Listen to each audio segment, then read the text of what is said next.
quero convidar a igreja para abrir a Bíblia no livro de 1 Samuel. 1 Samuel, capítulo de número 1, verso de número 1. Queria convidar você para ficar de pé nesse momento também, para que a gente possa ler. 1 Samuel, capítulo de número 1.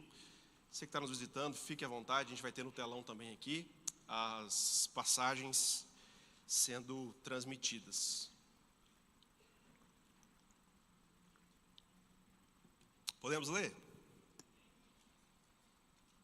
Mas vocês estão animados hoje que eu vou te falar, hein? Aleluia.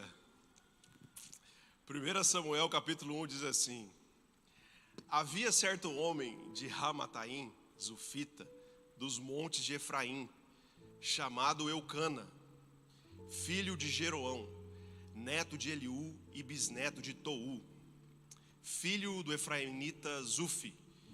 E ele tinha duas mulheres, uma se chamava Ana e outra Penina. Penina tinha filhos, Ana, porém, não tinha. Amém, vamos orar. Pai, muito obrigado pela Tua palavra.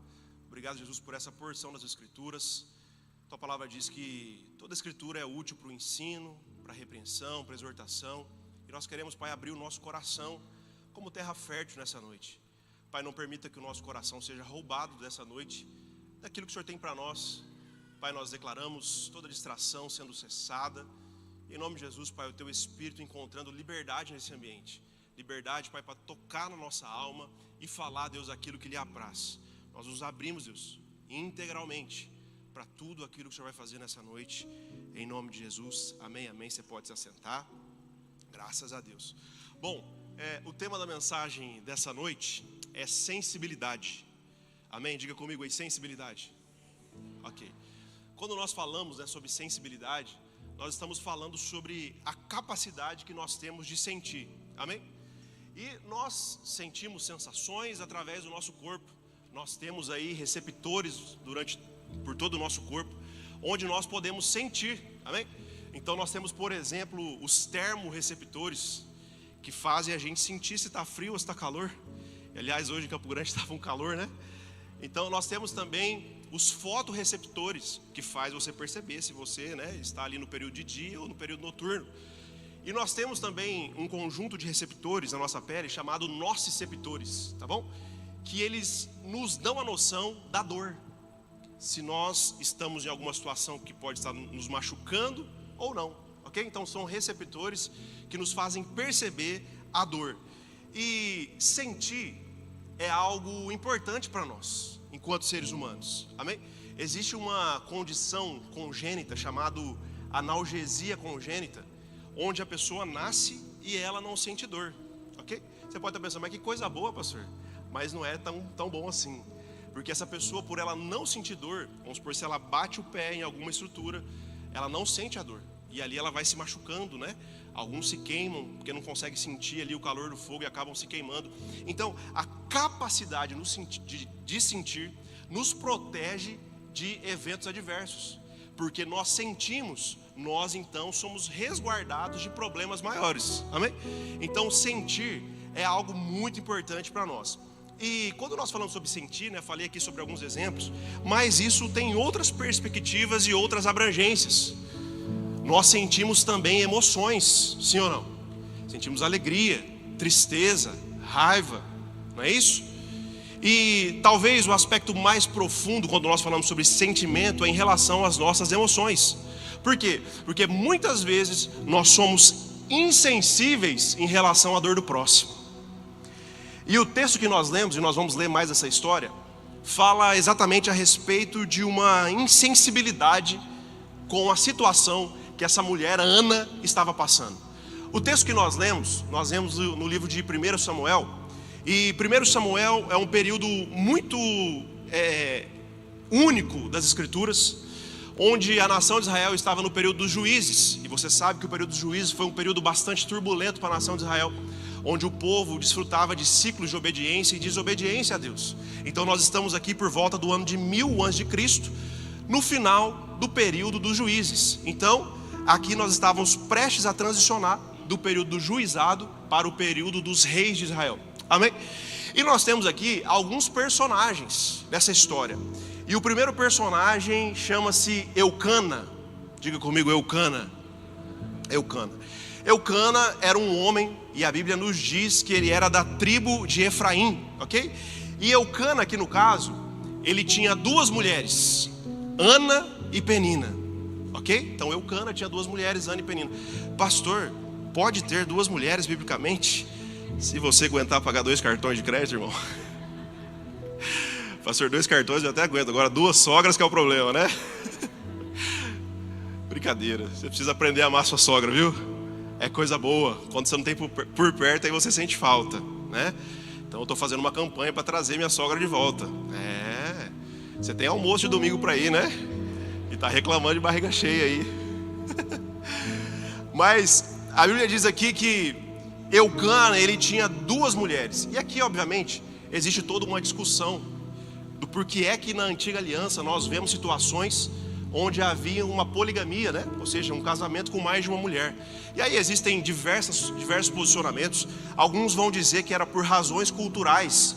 Por exemplo, quando Abraão tem a promessa de ter um filho juntamente com Sara, mas ali o processo se demora, Sara mesmo, mulher, manda chamar a sua serva Agar, ok? Já outros vão defender que era por uma questão econômica, que as mulheres daquele tempo que estavam vulneráveis acabavam contraindo mais de um tipo de casamento.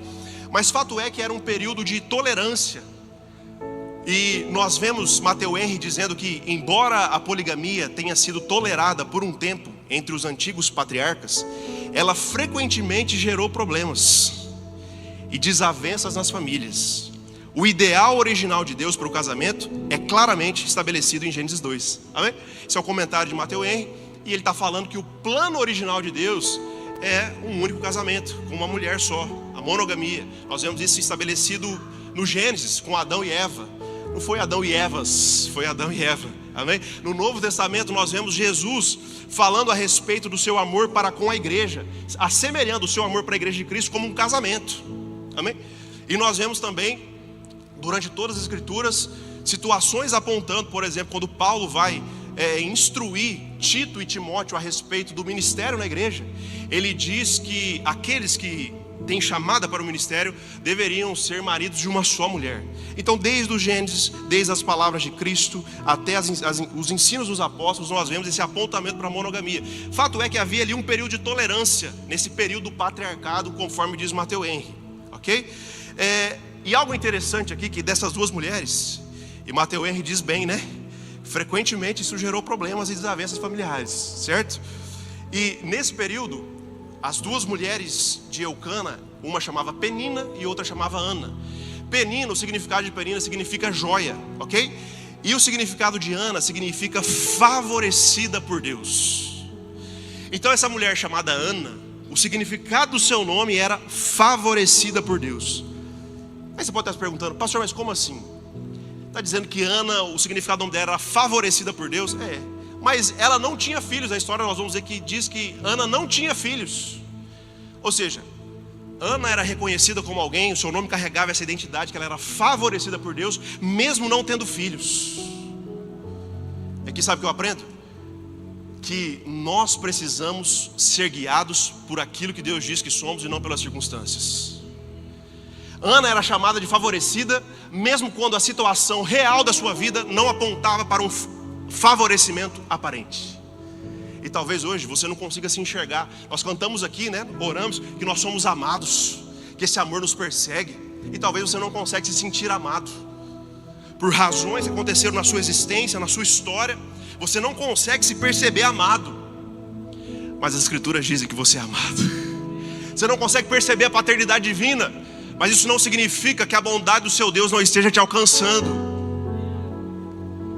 Então, quando nós olhamos para a vida de Ana, nós aprendemos a não negociar os princípios da palavra de Deus pelas circunstâncias que estão acontecendo. Então, quais são as circunstâncias que estão acontecendo na sua vida hoje, que estão fazendo você duvidar daquilo que Deus já disse sobre você na palavra dele? Não estou nem falando de palavra profética, estou falando daquilo que as escrituras dizem a nosso respeito. Ana carregava isso. Ana nos ensina que as circunstâncias não podem definir aquilo que Deus já disse sobre nós. Que você possa estar sensível às verdades eternas, diminuir as vozes, o volume daquilo que as circunstâncias dizem sobre você, daquilo que os outros pensam sobre você, e você possa estar sensível às vozes que o céu emanam sobre a sua vida. Você é amado, você é aceito, você é escolhido, você foi alguém por quem Deus derramou o seu sangue, esse sangue que costurou novamente a nossa aliança com Deus, assim como nós cantamos, aleluia. Ana nos ensina isso, amém? Então, havia um homem, Eucana, duas mulheres, Ana e Penina. Agora eu quero ler o verso de número 3, pode colocar para a gente no telão. Vou ler agora do verso 3 ao 5, amém? Diz assim: todos os anos, esse homem, chamado Eucana, subia da sua cidade a Siló para adorar e sacrificar ao Senhor dos exércitos. Lá, Ofni e Finéias, os dois filhos de Eli, eram sacerdotes do Senhor. Próximo. No dia em que Eucana oferecia sacrifícios, dava porções à sua mulher Penina e a todos os filhos e filhas dela. Próximo. A Ana, porém, dava uma porção dupla, porque a amava, mas o Senhor a deixara estéril. Amém? Bom, então o texto começa dizendo para nós que todos os anos, essa família peculiar, eles iam para Siló, aonde estava o tabernáculo. Então nós estamos no período dos juízes, aonde anteriormente Josué havia conquistado a terra prometida, e o tabernáculo que rodava pelo deserto agora foi estabelecido em Canaã, numa cidade chamada Siló. Por que em Siló? Porque Jerusalém ainda não havia sido conquistada. Então o tabernáculo ficava em Siló. Nós estamos falando do templo aqui, o templo foi construído só depois com Salomão, mas estamos falando do tabernáculo. E era uma prescrição bíblica que todos os anos, todo israelita deveria comparecer ao tabernáculo. Olha o que diz Deuteronômio 16. 3 vezes por ano todo homem deveria ir aonde a arca estivesse. Amém? Então havia essa orientação para que todos os anos todo israelita fosse até onde a arca estava, e a arca estava em Siló. Mas perceba que o período que nós estamos aqui é o período de juízes. E a Bíblia vai dizer para nós que na época dos juízes, cada um fazia bem aos seus próprios olhos. Ou seja, haviam pessoas que obedeciam à instrução divina e havia pessoas que não obedeciam à instrução divina. Nós vemos que esse período foi um período turbulento, onde a idolatria, Juízes 2 diz isso, havia se esparramado em Israel. Ou seja, nesse mesmo tempo da família de Eucana, haviam pessoas que haviam desviado o seu coração para a idolatria. Eles não obedeciam às instruções do Senhor. Mas essa família obedecia, e ano após ano eles iam até o tabernáculo. Então, eu aprendo aqui que a nossa fidelidade a Deus independe do cenário. Mesmo que nem todos estejam obedecendo, nós podemos obedecer. Mesmo que nem todos estejam sensíveis à voz de Deus, nós podemos estar sensíveis. Mesmo que todos se desviem, a gente pode permanecer fiel. Ah, pastor, mas fulano de tal faz tal e tal coisa. Você não precisa fazer. Sua mãe já dizia que você não era piolho para ir pela cabeça de todo mundo. A família de Eucana demonstrava isso, uma fidelidade independente do cenário. Enquanto a idolatria se esparramava em Israel, a família de Eucana permanecia fiel. Amém? E o texto diz para nós algo importante, que Penina tinha muitos filhos, mas Ana era estéril. E o detalhe do texto, o texto diz para nós que foi o Senhor que havia deixado Ana estéril. Bom, precisamos ter cuidado com esse texto, porque esse texto aqui de 1 Samuel, o livro de 1 Samuel, ele não é um texto doutrinário, ele é um texto narrativo. Está sendo narrado para nós uma história, amém? Mas as histórias nos inspiram, e as histórias nós podemos extrair ensinamentos para a nossa vida. E o fato é aqui que o texto nos diz, narra a história, que Ana era estéril, e Deus havia deixado Ana estéril. Então a gente não pode afirmar que todo caso de esterilidade foi Deus que deixou estéril. Amém? Por quê? É uma narrativa, não é um texto doutrinário. Até porque nas escrituras nós vamos ver, por exemplo, a vida de Raquel. A Bíblia diz que Raquel também era estéril, mas o texto não diz que foi Deus que deixou Raquel estéril. O texto apenas diz que Raquel era estéril. E essa mesma Raquel depois gerou. A Bíblia diz que Deus se lembrou de Raquel e ela gerou. Então a gente não pode fazer essa inferência que todo caso de esterilidade é uma determinação divina. Nesse caso, narrado aqui, pontual, sim. Amém? Bom, o texto diz então que Deus havia deixado Ana estéril. Bom, então, diante esse tema hoje é muito comum, né? Está sendo até estudado pela medicina. Nós estamos numa era, num tempo onde muitas mulheres têm enfrentado dificuldades com as suas gestações. Mulheres têm apresentado quadros de esterilidade. A gente precisa tomar cuidado com isso, para não ficar fazendo inferências que a Bíblia não diz. Amém? Bom, e qual que é o nosso papel diante de um quadro desse?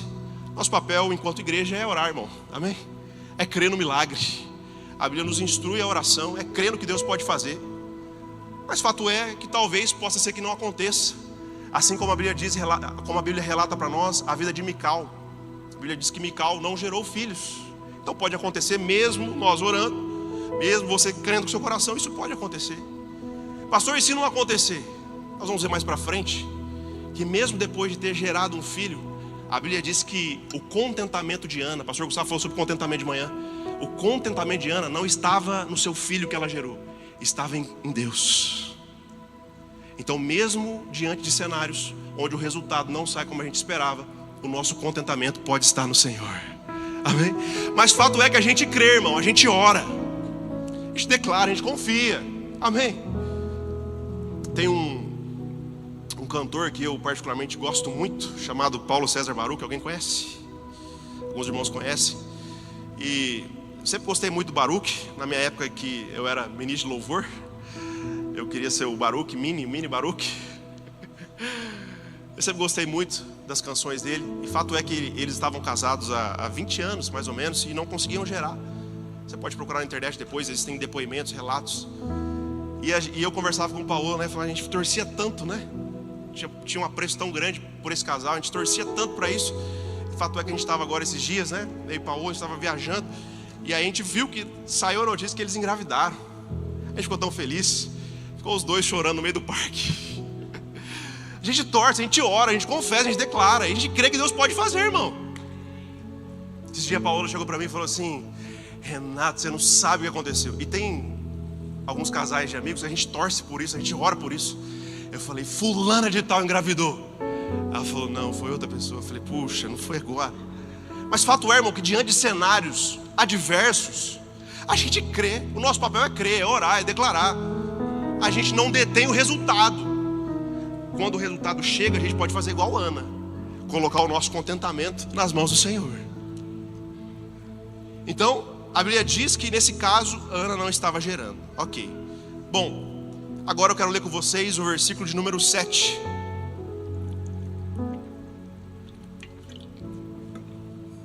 Diz assim: isso acontecia ano após ano, sempre que Ana subia à casa do Senhor, a sua rival, não é? Amigas e rivais aí. A sua rival a provocava e ela chorava e não comia. Então todas as vezes que eles iam ao templo, né?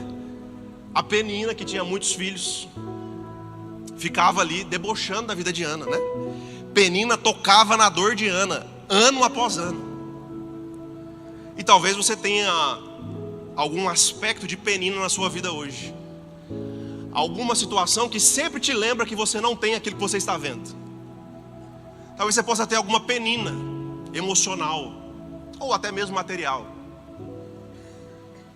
Situações, momentos que você gostaria de ter, de viver, mas você não tem. O pastor Gustavo falando hoje pela manhã sobre contentamento. A gente aprendeu a se contentar no Senhor. Precisa aprender isso, porque muitas vezes nós estamos na era digital e a gente abre o nosso Instagram e a gente vê muitas coisas e a gente permite com que peninas virtuais sejam geradas na nossa vida. Aí você vê a viagem que você queria fazer, você vê os momentos que você gostaria talvez de viver, ainda não chegou para você. Aí você deixa uma penina ficar te atormentando. Todos os anos, ano após ano. E o texto diz que Ana nem comia, não conseguia nem comer, devido a essa situação que estava se instalando. Agora vamos ler o verso de número 8. Então Eucana, o seu marido, lhe perguntava: Ana, por que você está chorando? Por que não come? Por que está triste o seu coração? Será que eu não sou melhor para você do que 10 filhos? Eucana é de uma sensibilidade, né, muito grande, né, com o momento que a sua esposa estava vivendo.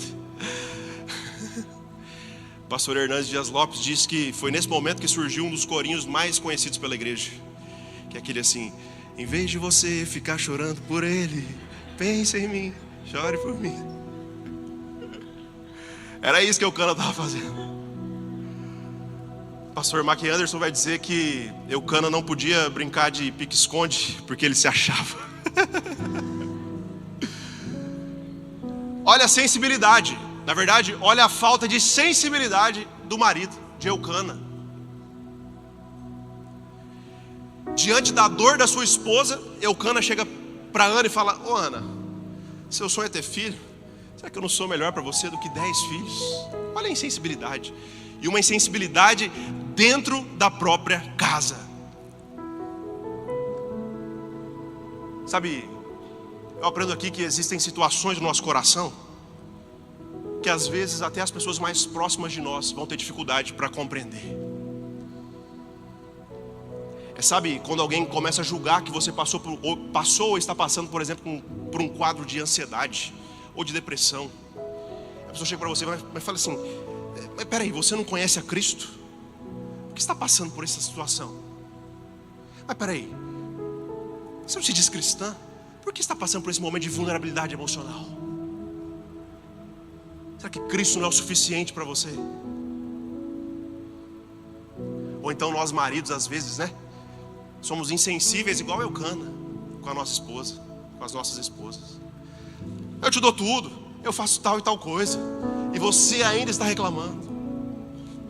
E às vezes nós homens caímos na tentação de achar que a provisão substitui a atenção.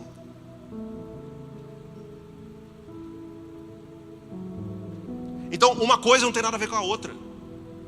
Ana chorava por causa de filhos e não por causa de Eucana. E muitas vezes a gente tenta falar para as pessoas que estão próximas a nós que ela não tem o direito de sentir aquela dor porque ela já tem uma outra coisa. Só que uma coisa não substitui outra. Quantas vezes alguém já foi insensível com você? Quantas vezes alguém próximo, talvez, que você esperava uma sensibilidade maior, foi incapaz de perceber a sua dor e chorar junto contigo nos seus dias de lamento? Essa era a situação de Ana. E era debaixo desse contexto que o nome de Ana significa agraciada do Senhor, favorecida do Senhor. Agora eu quero que você imagine o coração de Ana. Penina caçoando dela: eu tenho filho, você não tem filho. Aí o próprio marido, insensível à sua dor. Será que alguma vez na sua vida você já se sentiu assim? Incompreendido? Havia ali uma insensibilidade familiar.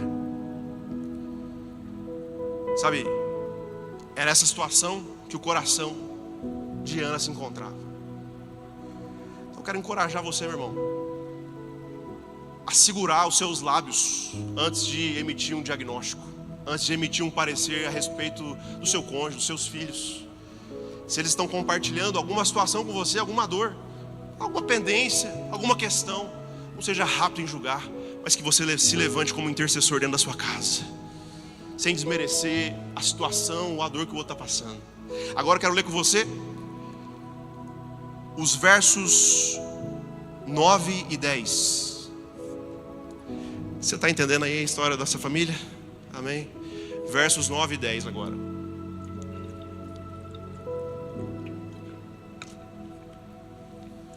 Certa vez, quando terminou de comer e beber em Siló, estando o sacerdote Eli sentado em uma cadeira junto à entrada do santuário do Senhor, Ana se levantou, pode ir próximo, e com a alma amargurada chorou muito e orou ao Senhor. Amém? Então eles estavam em Siló aqui. E agora aqui há uma mudança de perspectiva. Nós falamos que quando Penina caçoava de Ana, o que ela fazia? Ela chorava muito e não comia. Mas agora parece que Ana começa a tomar uma atitude diferente. O texto diz para nós que agora Ana tem uma postura diferente e diz que ela terminou de comer e beber. Ou seja, há uma mudança de posicionamento. Ana antes, quando Penina chegava, ela parava até de comer, de se alimentar. Mas aqui, estando no templo do Senhor, ela decide ter um posicionamento diferente. E o texto diz que ela, depois de comer e beber, se levantou. Sabe, às vezes, devido à insensibilidade de alguém, a gente faz a nossa dor um altar para a gente ficar se refugiando na nossa própria dor. Ninguém me entende. Ninguém sabe o que eu estou passando. Ninguém vem atrás de mim. Ninguém me mandou um WhatsApp. Eu não vou tomar uma postura diferente. Ninguém me compreende. E a gente faz da ofensa que vem no nosso coração um altar para a gente ficar se autocomiserando. Mas aqui nós vemos que Ana começa a tomar uma postura diferente. Ela não deixou de sentir dor. A Bíblia diz que ano após ano Penina caçoava dela. E aqui era mais um dos anos. E agora essa Ana que não comia, não se alimentava diante das ofensas, a Bíblia diz que ela se alimentou. Começou a ter uma postura diferente. Sabe, uma hora, meu irmão, você precisa parar de se lamentar e tomar uma postura diferente. Porque senão a gente vai se fazendo de coitado, né? A gente se vicia em ser a vítima da história. A gente quer que todo mundo, olha lá o coitadinho, olha lá a coitadinha. Ana não, Ana aqui, ela se levanta. Ela toma uma postura diferente. Então, irmão, quem sabe não é hora também de você se levantar, tomar algumas posturas diferentes, começar a escrever uma nova história, se posicionar para receber a ajuda do alto, se levantar, de tomar um banho, de fazer alguma coisa, de andar, de correr, andar na Afonso Pena, correr na Afonso Pena. Afinal, o Campo Grande inteiro faz isso. Você vai ser mais um lá correndo. Tomar uma postura diferente. Pastor, mas está difícil. Olha a situação econômica do país. Olha como estão as coisas. Eu já quebrei uma vez, já deu errado uma vez. Aí você fica fazendo da sua dor um altar para você se lamentar. Ana nos mostra que é possível tomar uma postura diferente. Obviamente aqui a ideia não é você achar que a sua atitude unicamente ela pode ser suficiente para te tirar do lugar onde você está. Mas essa atitude de se levantar é uma correspondência ao favor que já está derramado sobre a sua vida. Amém. Agora verso de número 11. Vamos ler o verso de número 11.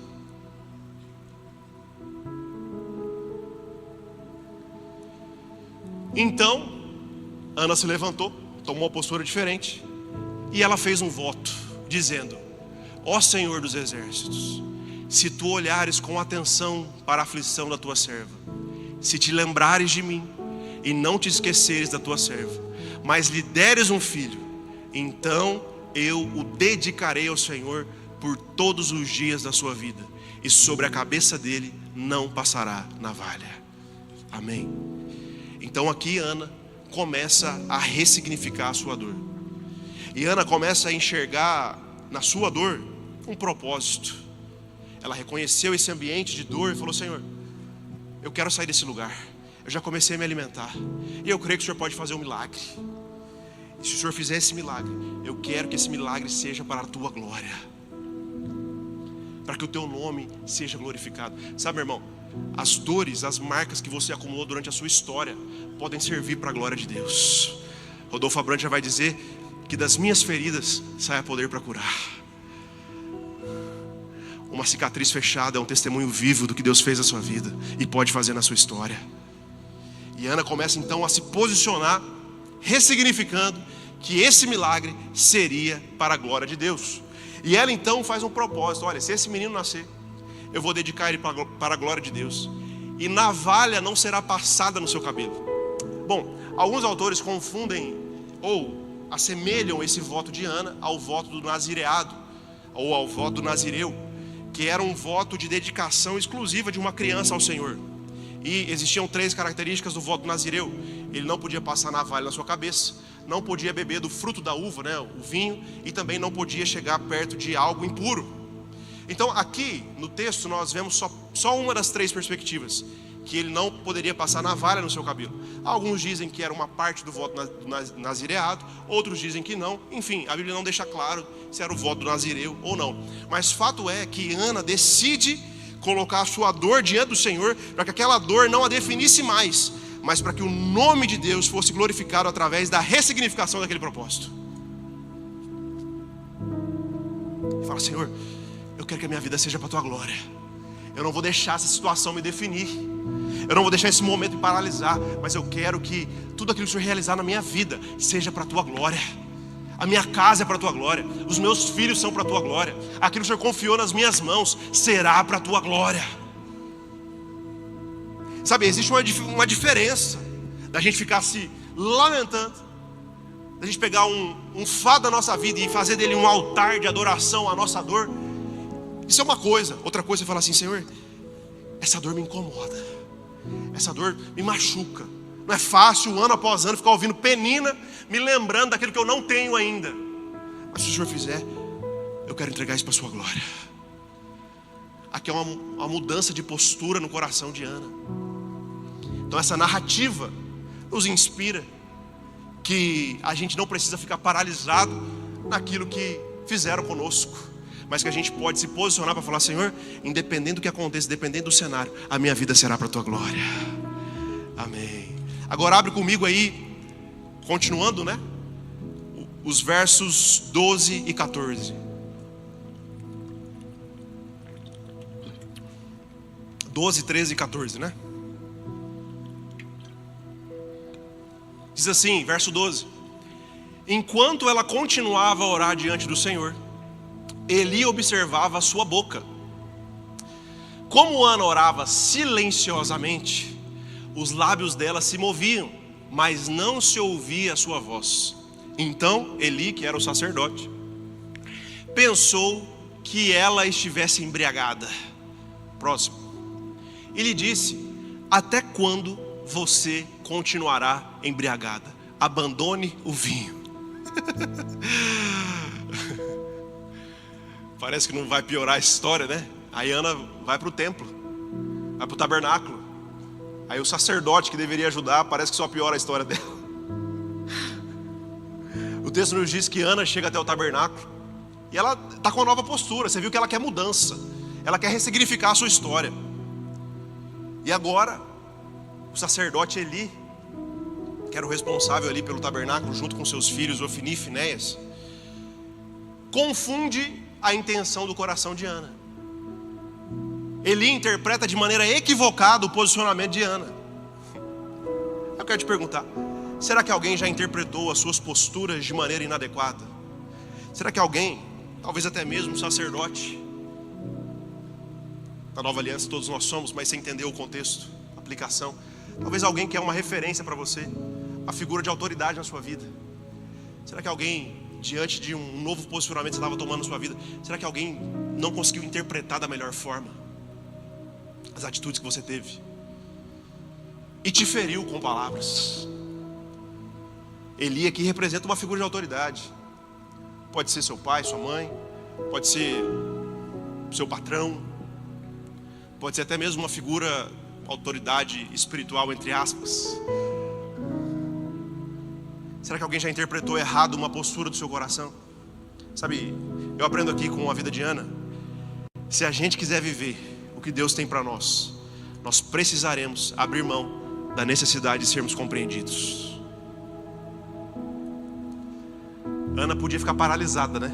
Falando assim: puxa, quem eu mais esperava, quem poderia finalmente fazer uma boa leitura, que agora eu estou tendo uma nova postura, deveria me apoiar, deveria falar assim: Ana, eu vou orar com você. Ana, vamos pegar junto nessa campanha aí. Eu vou estar contigo em oração. Quem deveria talvez mais te apoiar foi quem talvez passou em branco nesse momento, ou talvez emitiu algo que feriu seu coração, e talvez até hoje você se encontre fechado para aquilo que Deus tem para a sua vida. Ana foi chamada de bêbada, e ela estava na igreja orando. A Bíblia diz que os seus lábios se moviam, mas não se ouvia a voz de Ana. Ela estava ali contrita, quebrantada diante do Senhor, derramando seu coração diante do Pai. Sabe, Nem todo mundo vai conseguir entender os processos que você está vivendo no Senhor.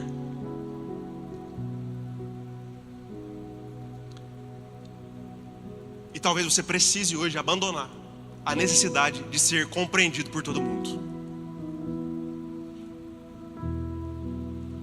Porque a Ana aqui podia se revoltar, né? Ela fala, agora Eli me confundiu, eu vou virar uma desigrejada agora. Agora é só culto online. Agora eu não quero saber mais desse negócio de soma, de igreja. Agora eu vou embora, eu vou meter o pé.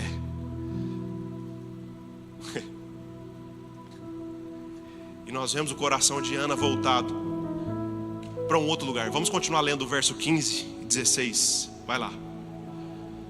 Ana, porém, olha lá, hein? O sacerdote chamou ela de bêbada. Ana, porém, respondeu: não se trata disso, meu senhor. Eu sou uma mulher muito angustiada. Não bebi vinho nem bebida fermentada.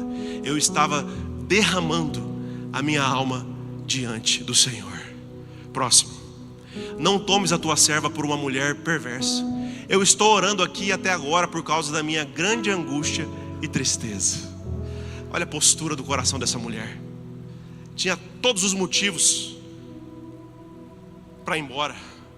Tinha todos os motivos para desonrar o sacerdote. Mas havia uma postura ali. Sabe, Eli não reconheceu o que Ana estava vivendo no Senhor. Mas isso não tirou de Ana a consciência da posição de Eli. E obviamente a gente precisa tomar cuidado com esse assunto, né? Porque muitas pessoas pregam uma obediência cega a alguém, né? A uma autoridade, uma figura de autoridade. E por isso nós vemos abusos e mais abusos surgindo até mesmo no meio evangélico. Mas esse aqui não é o caso. Ana soube reconhecer ali a autoridade da vida de Eli. Nós vemos também quando Davi, né, preserva ali a vida de Saul, mesmo diante de um deslocamento de propósito de Saul. Sabe, quero te dizer, meu irmão, que uma atitude descolada não te dá o direito de não reconhecer a unção que aquela pessoa carrega. Ah, pastor, mas o meu patrão me falou algo atravessado, eu vou boquejar com ele. É um belo testemunho, paz do Senhor. Uma atitude equivocada não te dá o direito de não reconhecer aquela pessoa que Deus colocou sobre a sua vida. Pode ser no seu trabalho, pode ser em casa, pode ser com seus pais, pode ser com o seu cônjuge. Ana teve a nobreza de chamar Eli de Senhor, mesmo diante de uma posição inadequada de Eli. Eu não estou defendendo aqui uma obediência às cegas. Se você foi defraudado, está sendo defraudado em algum ambiente, corre de lá. Eu estou falando de uma situação específica aqui que aconteceu, que Eli não soube interpretar direito. Isso aqui não é abuso de autoridade, amém? Mas é uma posição do coração de Ana, de reconhecer aquilo que Eli carregava. Sabe, Ana nos ensina a respeito de um coração correto diante da incompreensão. Ela não foi para o Twitter, até porque o Twitter estava bloqueado já, reclamar de Eli. Ela falou: não, meu Senhor, não é isso. Eu estou aqui orando que a minha alma está angustiada. E talvez no meio da nossa dor, dos nossos lamentos, a gente levanta a bandeira, né? E justifica a nossa atitude equivocada por causa da dor que sentimos, ou da dor que causaram a nós. A Bíblia diz que Jesus foi como uma ovelha ao matadouro. Filipenses 2,8 vai dizer que age em nós o mesmo Espírito que houve em Cristo Jesus. Ana nos ensina a respeito de um coração ensinável, de um coração pacificador. Então muitas vezes nós fazemos da nossa dor um altar para a nossa dor, né? E muitas vezes nós fazemos da nossa dor uma justificativa para as manifestações equivocadas que a gente tem às vezes. Em qualquer ambiente, até na internet. Vai falar mal do meu candidato, pastor, eu vou me levantar, eu vou quebrar tudo. Vamos ler o verso 17 agora. Está aprendendo alguma coisa aí? Amém.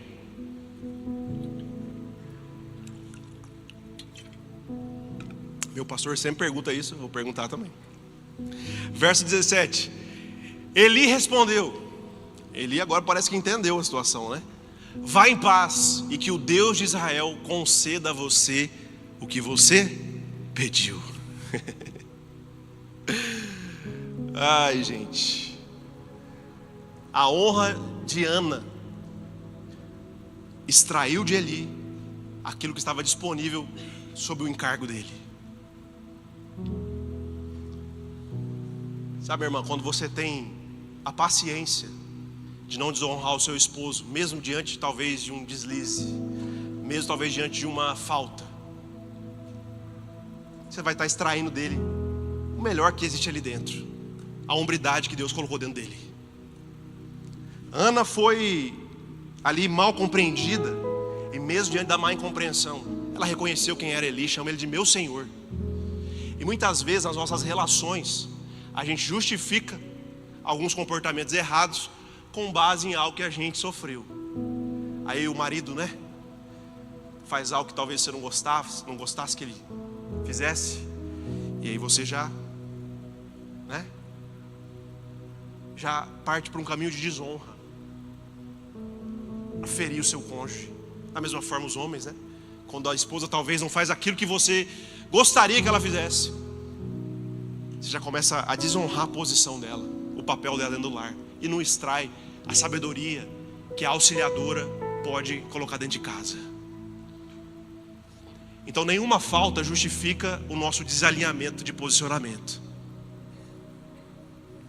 Sabe quando seu filho talvez tira nota baixa, ou quando ele faz alguma coisa, aí você vai lá e diz palavras que não condizem com o que a Bíblia diz sobre ele. Você está dizendo algo desconectado.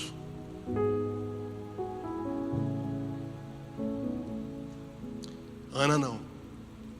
Ana, ela entendeu ali que ela precisava reconhecer aquela situação, sabe? E o texto diz que essa mulher que antes não comia, ela começou a comer, colocou seu coração diante do Senhor, não desonrou o sacerdote Eli, que estava equivocado ali. E agora vamos ver o verso de número 18. Verso 18. E ela disse: espero que a tua serva encontre favor aos teus olhos. Então ela seguiu o seu caminho, comeu, e o seu rosto já não estava abatido. Essa Ana nos ensina muito, né? Por quê, irmãos? Às vezes a gente é sensível demais, né? Sensível demais. Vocês conhecem tudo, né? Amém, os irmãos estão por dentro do mundo gospel, né? Essa Ana que não comia mais, agora ela come, se levanta. E a Bíblia nos diz que o seu rosto já não estava mais abatido. Isso aponta que mesmo diante de um cenário turbulento, Ana descansou. Ela orou, confiou no Senhor, derramou seu coração no lugar certo. Não foi para a internet, né, se fazer de vítima. Ela foi lá, orou para o Senhor, colocou seu coração diante do Senhor. E o texto diz que o seu rosto não se encontrou mais abatido. Isso aponta para nós para uma posição de descanso. Muitas vezes nós temos dificuldade de descansar quando as coisas não acontecem do jeito que a gente gostaria que acontecesse, né? E a gente quer mostrar a situação que a gente está vivendo. Ana não. Ana diz que o seu rosto não se abateu mais. Eu posso imaginar aqui que Ana foi tomada por um descanso. A Bíblia diz que o coração alegre aformoseia o rosto. É possível se alegrar mesmo diante de um cenário desafiador. É possível se alegrar mesmo diante da sua dor. É possível estar pacificado mesmo diante de um cenário de escassez.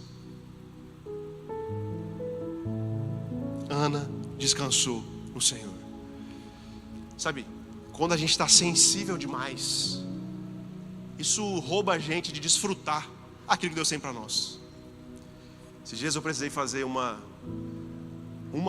algumas restaurações, porque a minha gengiva estava descolando do dente, né? E aí eu estava com muita sensibilidade. Eu não estava conseguindo nem mais tomar água gelada direito. Eu não conseguia tomar água e movimentar ela na boca. E quando você está sensível demais, você não desfruta. Você se resguarda, por exemplo, de tomar algo mais gelado. Paola comprava morango lá em casa, eu passava longe do morango. Já me doía, já vinha aquele sentimento. E aí, eu falei, eu estou me podando, estou deixando de desfrutar de algumas coisas, porque eu estou sensível demais. Minha raiz, meu dente está sensível demais. Aí eu fui fazer o quê? Fui no dentista. Para fazer o quê? Uma restauração. Então talvez você está sentindo demais. Me permita a comparação para que você entenda que talvez você está sensível demais. Isso está roubando de você de desfrutar da bondade do seu Deus e descansar em momentos desafiadores. Quem sabe Deus te trouxe aqui essa noite para fazer uma restauração no seu coração e nas suas emoções, para você voltar a desfrutar daquilo que está disponível. Estava disponível lá os morangos, manguinha gelada. Eu não passava nem perto, irmão. Já me lembrava da dor do dente. E é isso. A Bíblia diz que existe um descanso, existe uma paz que excede todo entendimento. E às vezes nós não desfrutamos, porque a gente está muito sensível, né? Ai, ninguém entende a minha dor, está doendo demais. Mas quando a gente entra nessa posição do nosso coração ser restaurado, assim como foi o coração de Ana. Ana derramou seu coração diante do Senhor e permitiu aquela situação ser renovada, restaurada no coração dela. E aquilo que doía mais não deixou de doer. O filho não tinha vindo ainda, mas ela começou a desfrutar do descanso no Senhor. Quem sabe hoje tudo que você precisa é começar a desfrutar da bondade, do descanso do Senhor. Pastor, mas está difícil. É possível descansar. Pastor, mas está doendo. É possível descansar. Pastor, mas ninguém me entende. É possível descansar quando nós restauramos a posição do nosso coração diante do Senhor. Porque Ele não esqueceu de você, não esqueceu da sua história, não esqueceu daquilo que Ele prometeu a você na sua palavra. Aleluia. Ana descansou. A banda pode subir. E agora eu quero ler o verso de número 19. Para quem não gostava de Bíblia hoje, né? Passou um pouco de mal aí. Verso de número 19. Vamos ler o verso 19 e 20. Diz assim: na manhã seguinte, eles se levantaram e adoraram ao Senhor. Depois voltaram para casa em Ramá. Pode deixar os meninos subir, viu? Todos são bonitos, belos, abençoados. Em Ramá, Eucana teve relações sexuais com Ana, a sua mulher, e o Senhor se lembrou dela. Próximo. Assim Ana engravidou, e no devido tempo, foi no tempo que ela queria? Foi em qual tempo? Fala comigo, devido.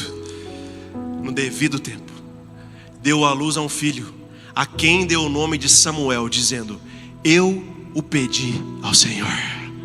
Aleluia. Mesmo quando não havia sensibilidade em favor de Ana, mesmo quando Penina azucrinava Ana, mesmo quando seu próprio marido Eucana não compreendia, não era sensível ao momento de Ana, o Senhor, os ouvidos do Senhor sempre estiveram sensíveis à oração de Ana. Aleluia, aleluia. Sabe, nós vemos que Ana não conseguia nem falar, né? A ponto de Eli confundir ela que ela estava bêbada, que os seus lábios só mexiam, mas não se ouvia a voz. Eu preciso te dizer nessa noite que Deus ouve o seu silêncio. Tem uma música de uma banda que eu gosto muito, chamada Rosa de Saron, banda católica inclusive, que tem uma letra que diz assim: sabes ouvir as dores do silêncio e persistir em entender os meus lamentos. Deus ouve as dores do teu silêncio. Aqueles sonhos que talvez você está até com dificuldade de compartilhar com alguém, porque é uma situação talvez tão difícil, né?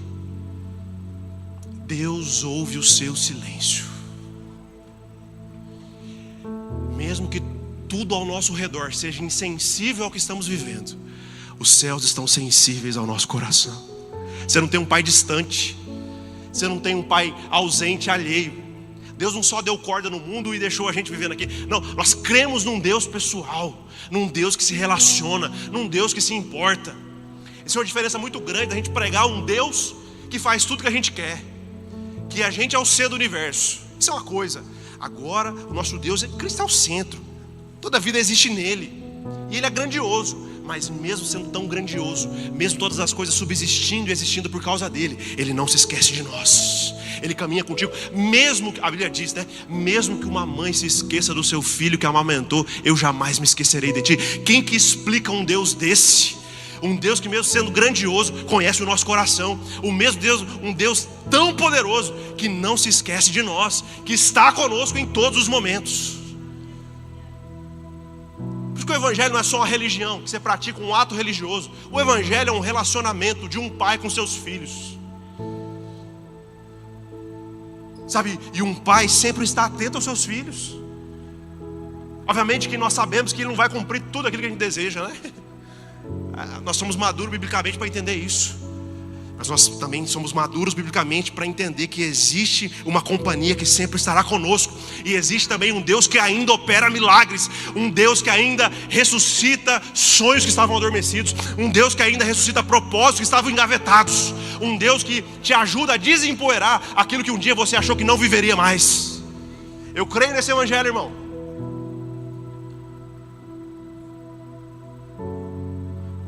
Mesmo que ninguém não acredite mais em você, ele permanece acreditando em você.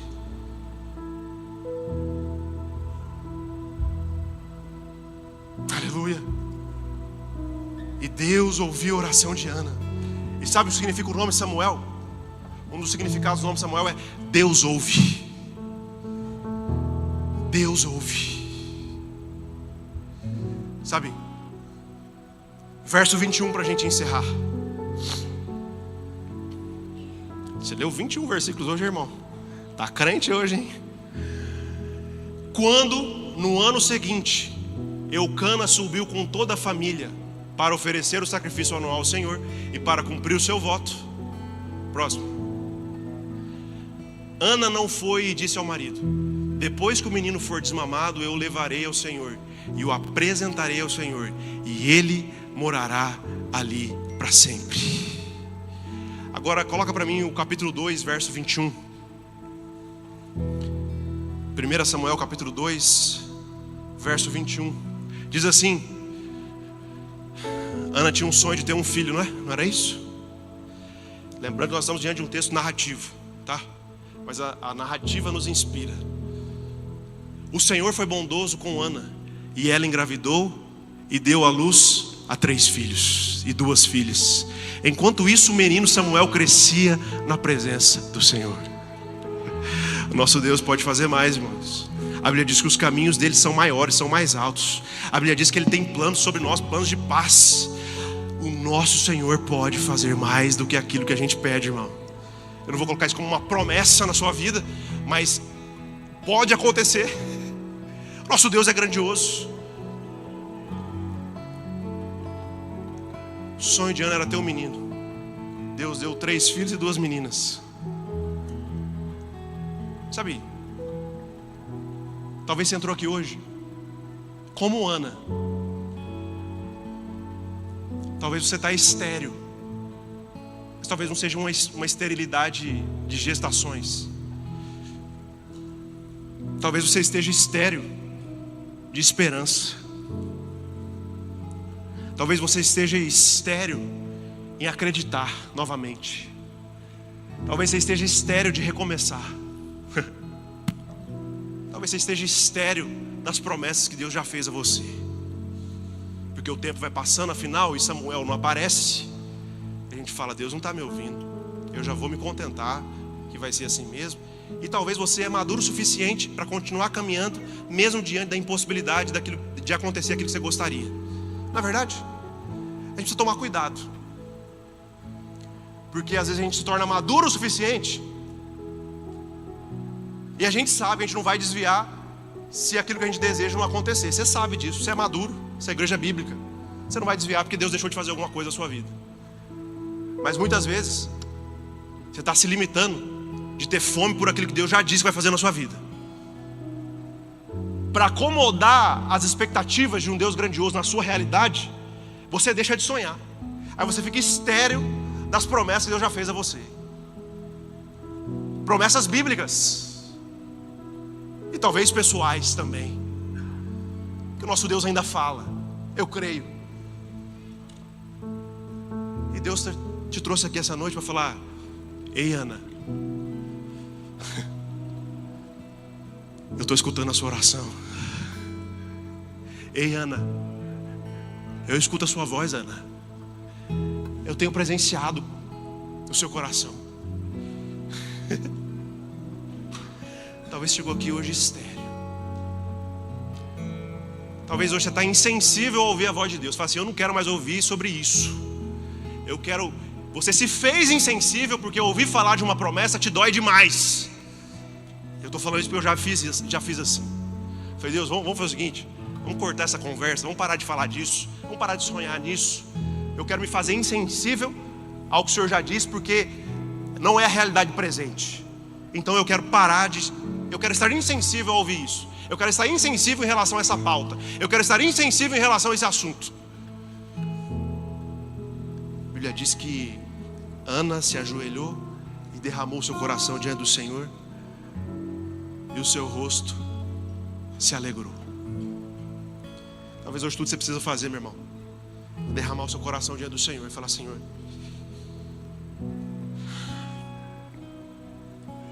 eu quero estar sensível à tua voz. Eu não quero estar sensível às circunstâncias.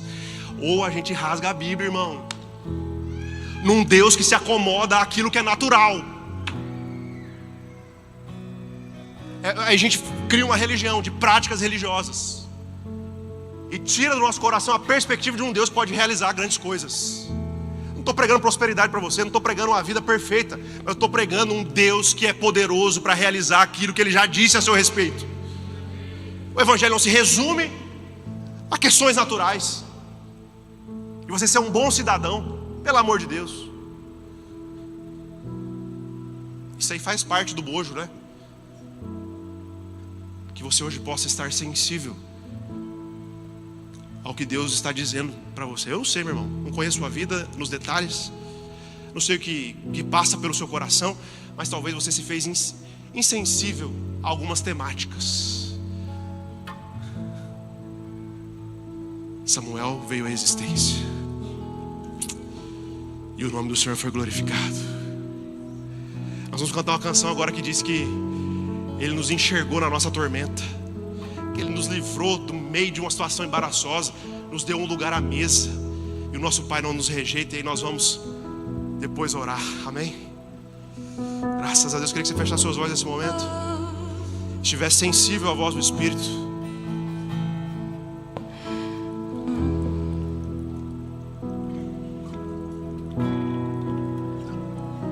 Tão lindo é cada momento que me visita e faz de mim o teu altar. Quero ir contigo mais profundo.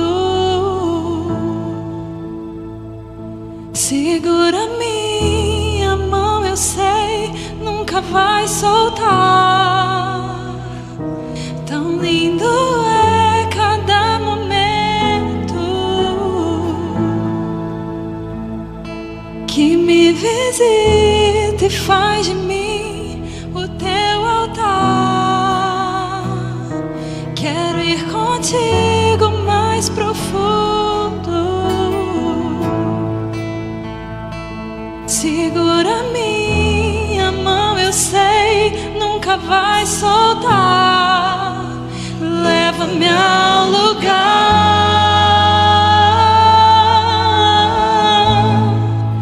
onde só você e eu desfrutamos o momento. Te amo, meu papai,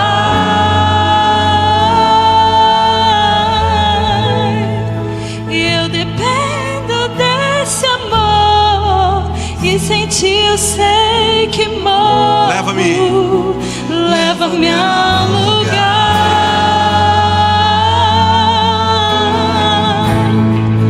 onde só você e eu desfrutamos o momento. Te amo, meu papai,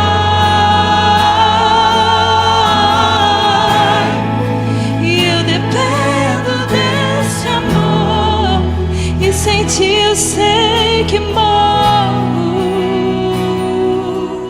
eu morro. Vamos cantar que Ele nos encontrou na nossa tormenta.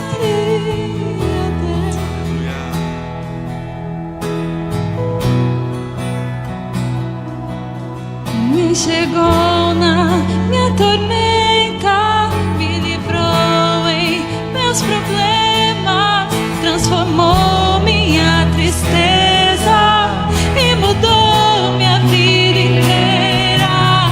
Me vestiu com roupas novas, pôs azeite em minha cabeça, me deu um lugar na mesa.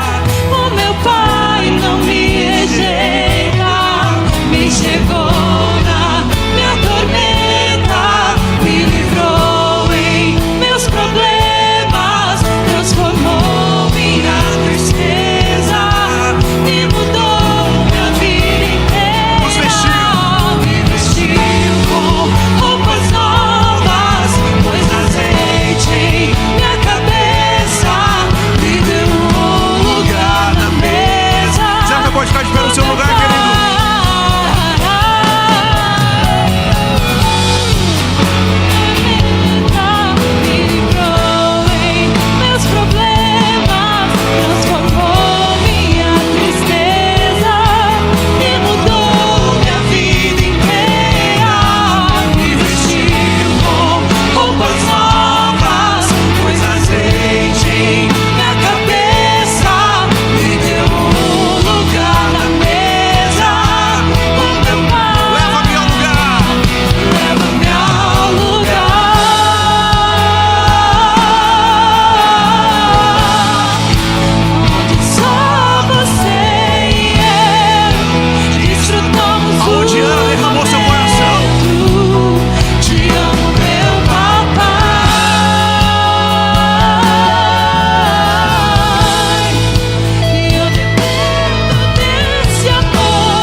Que nos deu um lugar na mesa, derramou azeite sobre nós, limpou as nossas feridas, nos tirou desse lugar de incredulidade, de passividade. Aleluia, esse é o nosso Deus. Eu queria que todos ficassem de olhos fechados agora. Eu quero fazer um convite, meu irmão, a você que entrou aqui hoje e ouviu falar desse Jesus que conhece o seu coração, que conhece a sua história, desse Jesus que não está longe de você, mas que Ele é sensível ao que você está passando. Ele conhece a sua história, Ele te fez, Ele te criou. Ele está aqui hoje para falar: filho, o seu lugar está na mesa. Eu quero limpar essas feridas, eu quero derramar azeite para curar suas feridas e te receber como um filho amado. Mas você está aqui nessa noite e talvez brotou no seu coração o desejo de conhecer Jesus, de entregar a sua vida para Jesus. Você entrou aqui hoje sem perspectivas, sem esperança, mas você ouviu falar desse Jesus que não desiste da sua história e que Ele conhece a sua voz, conhece o tom da sua voz.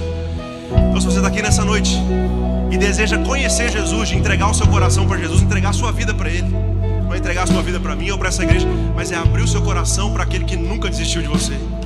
Então, se você está aqui nessa noite e deseja conhecer Jesus, de entregar o seu coração para Jesus, do lugar onde você está, eu gostaria que você levantasse uma das suas mãos. Se você está aqui nessa noite e gostaria de entregar o seu coração para Jesus, levante bem alto a sua mão. Você que está aqui nessa noite, que gostaria de entregar a sua vida para Jesus e o seu coração para Jesus. Levante bem alto a sua mão. Você que está aqui nessa noite e gostaria de confiar o seu coração a Jesus Cristo. Amém, amém. Graças a Deus, graças a Deus. Eu quero estender esse convite. Talvez você já caminhou com Jesus, mas por algum motivo você paralisou no meio do caminho. Ele está te chamando de volta para os braços dele, para a mesa dele. Então se você está aqui nessa noite também e gostaria de voltar para Jesus, no lugar onde você está também, eu gostaria que você levantasse uma das suas mãos. Você que está aqui nessa noite e gostaria de voltar para Jesus, voltar para os braços do seu Pai. Graças a Deus. Quantos mais essa noite quero entregar? Graças a Deus. Quantos mais essa noite? É noite de voltar para a casa do Pai, é noite de voltar para a mesa, é noite de deixar Ele te curar, é noite de deixar Ele te abraçar. Então você que está aqui nessa noite gostaria de receber Jesus no seu coração, ou voltar para Jesus, no lugar onde você está, gostaria que você levantasse uma das suas mãos. Graças a Deus, graças a Deus. Você que levantou a mão, eu queria poder ter a honra de te abraçar e orar por você. Eu queria convidar você para vir aqui à frente, para que a gente possa orar por você, pode ser? Igreja, vamos aplaudir esses irmãos.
A igreja vai fazer muita festa, amém? E vai ter um pessoal aí que vai ter um tempo com vocês, né? Amém. Vamos orar, diga: Senhor Jesus, muito obrigado, porque hoje eu entendi, na verdade me lembrei, que você não desiste de mim, que eu não estou sozinho, e que o Senhor não desiste da minha história. Eu estou voltando para o meu lugar na mesa. Perdoa os meus pecados, Jesus. Escreve meu nome no livro da vida e faça as mudanças que o Senhor quiser fazer. Eu quero viver uma nova história totalmente junto a Ti. Em Teu nome eu oro. Amém. Sejam bem-vindos à família de Deus. Faz festa aí, igreja.